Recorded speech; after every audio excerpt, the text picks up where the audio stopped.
Hi everyone, thanks for joining me. My name is Michelle Spiegel and I'm with Century 21 Judge Fight here in Arlington, Texas.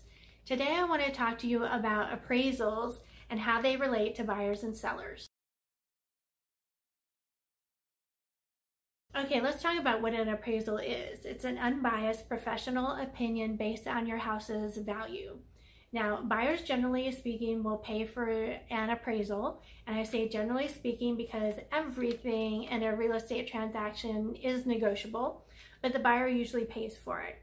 And then the lender, they order the appraisal, and what they're doing is making sure that the money that they're loaning the borrower is not more than what the house is valued at. So the house becomes collateral for the mortgage, and if the lender if the buyer defaults on the loan, then the bank can recoup their money. Okay, for the seller, what this means is the seller needs to try and price their house at as close to market value as possible. And that's for many reasons, but speaking about appraisals, you want to do that because you want the appraised value or the offer that you accept. If it's above your asking price but doesn't meet the appraisal, you will have a tough decision to make because you know that the lender isn't going to loan more money than your house is valued at, and you know a buyer typically doesn't want to pay more for a house than what they have to. So you have a tough decision to make. Are you going to lower the price of your house and go forward with the deal, or are you going to reject the offer, put your house back on the market, and start the process all over again? Which is pretty painful considering the appraisal comes in towards the end of the deal, generally speaking about 3 weeks in, and you're all of a sudden, you're ready to close, and all of a sudden you're back at the negotiating table talking about price. So it's very important to keep that in mind when you're setting the list price and when you're accepting offers. So let's talk more about that in regards to a seller's market that we're in right now, where there's less inventory on the market and the houses that are on the market are getting multiple offers.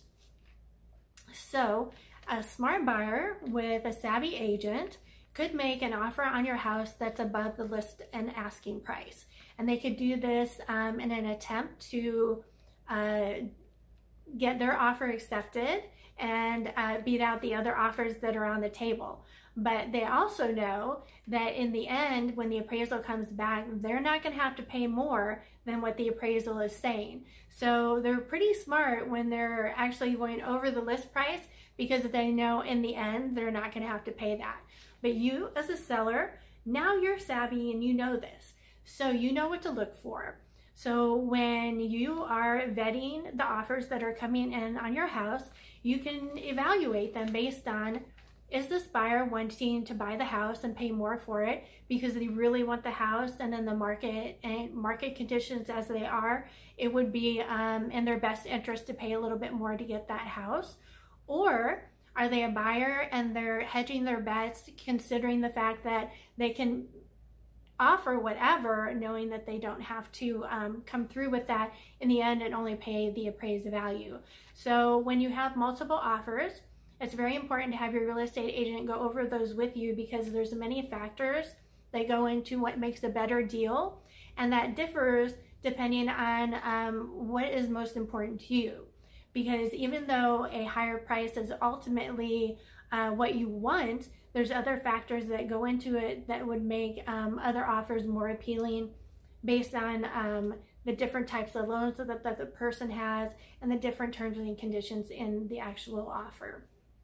So that's why it is so important to have your trusted real estate professional help you in deciding. They can give you advice and help you make an informed decision. And since all transactions are not created equal, you want to make sure that you're making the best decision for your situation. So now I'm going to talk about 2 bonus tips, but first, if you like this video, please give me a like down below and hit the subscription button. Every Tuesday, I'm uploading new videos that talk about real estate and everything related to real estate. So go ahead and hit that subscription button. And without further ado, let's talk about those bonus tips. The first one is, if you have a buyer who's going through a government loan, such as FHA or VA, know that when the appraisal comes back, there could be issues dealing with repairs that you as the seller would need to pay for because the buyer is precluded and restricted from paying for those. So the things that will come back on an appraisal with repairs, generally speaking, have to do with safety issues. So some of those issues, such as for FHA, for instance, peeling paint is the #1 factor of what comes back in an appraisal that needs to be fixed before the loan can go through. So for VA, it could be inadequate electrical systems that cause a problem and need to be remedied before the appraisal comes or the loan goes through. So it's very important. Some other issues that could come up in the appraisal regarding repairs are missing handrails, broken windows, non-working cooling and heating systems, roofing issues, stuff like that. And those will have to be fixed by the seller, generally speaking, when it's a government-backed loan. Now, the second tip is not having anything to do with appraisals, but it's going to save you a lot of money, and here it is. If you have a honey-do list that of some things around the house that need to be fixed, and you or Uncle Fred know how to fix it, go ahead and get that fixed before you put the house on the market, and definitely before you get the inspection, because once you get the inspection, any issue that's flagged on the report that you agree as a seller to pay for, now have to pay a professional to come in and fix that problem. But if you fix it before the inspection, then you can fix it yourself. So the sprinkler head out in the front yard that's busted, you can fix for 30 bucks. But if you wait until after it's flagged on the inspection report, you're going to have to pay close to maybe $200 to have a professional come out and replace it for you.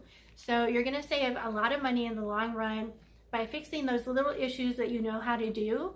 Because like I said, once it's on the inspection report or appraisal, you have to have a licensed professional to fix the problem, and that costs a lot more money. So there's your tip.